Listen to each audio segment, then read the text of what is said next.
Welcome back to the Ancestral Findings Podcast.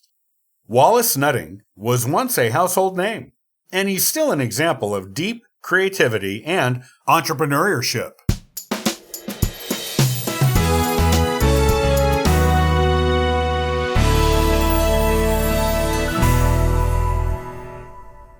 He is not a name that you hear all that much these days outside of photographic circles.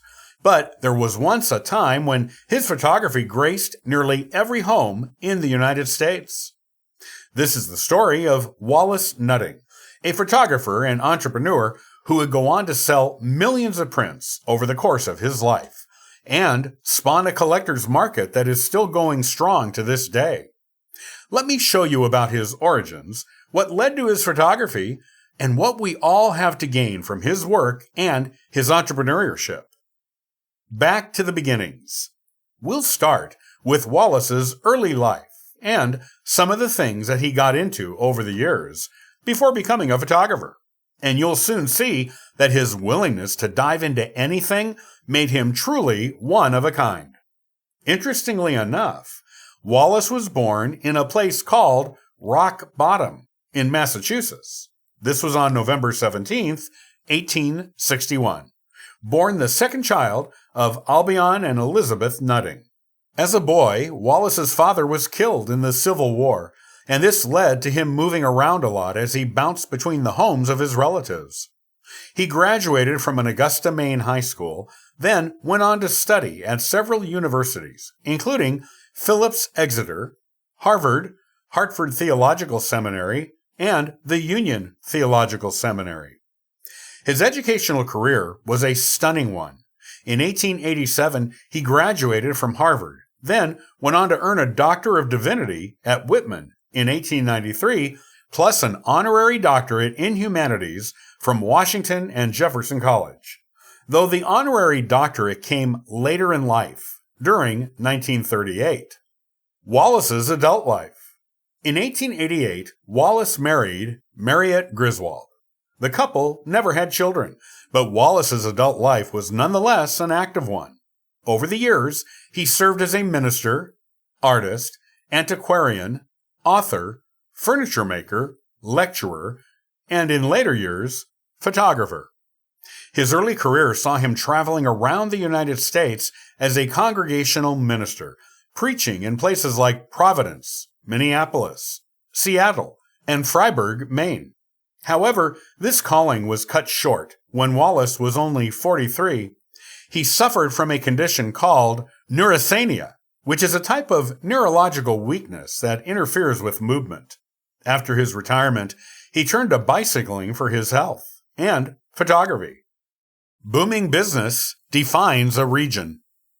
Wallace's photographic career was nothing short of extraordinary.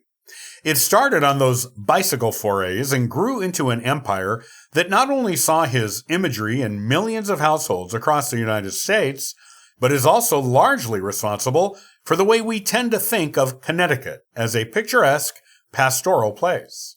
At first, he started small, though. After his retirement from ministry, he started into photography and began contributing to magazines and a small print shop. However, by the early 1900s, he'd started his own cottage industry. In 1906, he published a catalog of platinum prints that people could choose, and in following years, 1908 and 1912, he published even larger catalogs of photography for sale. From there, business exploded. His 1912 catalog numbered 97 pages, with an incredible 900 images for sale, plus commentary about his body of work. By this point, he was starting to develop an enormous audience, so he hired several young women to hand-color the photographs he was selling. His home, which he called Nuttingham, became something of a compound, similar to other art-related communes that were forming in places like New York and Aurora. Here, he turned his barn into something of a studio and a factory combined. Colorists painted the images. Then, the finished prints moved on to the framing department. In all of this, Wallace became a household name, with his images often referred to by his last name, Nuttings. Nuttings were available in all different sizes, everything from 2x3 prints to 20x30 prints, and popularity soon grew so much that in 1914 he had to move his business out of the converted barn. From here, he took the business to Farmington, Massachusetts, and once set up there, he issued what would be his largest catalog. Released in 1915, it was called the Expansible, because it was designed so that supplemental inserts could be provided with it. How much had Wallace's business grown? When Expansible was published, he said he was making $1,000 per day, which even today is quite a large sum of money. One of the most unique things about Wallace's photography? His catalogs had it all. There were entire sections devoted to things like birch trees, blossoms, cathedrals, streams, bridges, mountains, and more.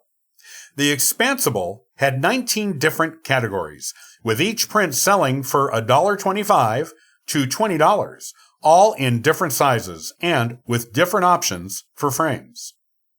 Beyond photography, if there is one lesson that we can learn from Wallace Nutting, it's to always keep an open mind and to always look out for opportunities. His photography sales led to so many things. Even today, Nutting prints still hold collectible value, and back then, they were in high demand all over the United States. And Nutting took opportunities where he saw them. In some of his photographs, he used furniture as props. That furniture grew to be so popular among the people that enjoyed his photography that he ended up also going into business creating and selling replicas of the furniture in his photography. He also purchased 5 different houses called the Wallace Nutting chain of colonial picture houses, where many of his photographs were staged. Each of these homes was lovingly restored and outfitted with the furniture that he began to sell as reproductions. There is so much to learn from Wallace Nutting.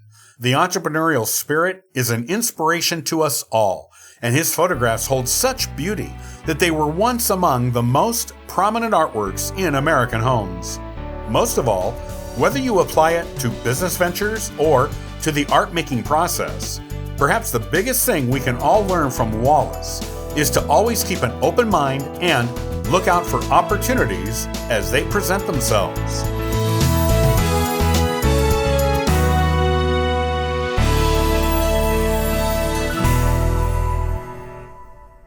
Hey, many thanks for listening and following the Ancestral Findings podcast. Visit ancestralfindings.com to download a free genealogy ebook, inquire about a free genealogy lookup, and register for the weekly historical postcard giveaway. And thank you to everyone who contributes via Patreon. I hope you have a wonderful day and happy searching.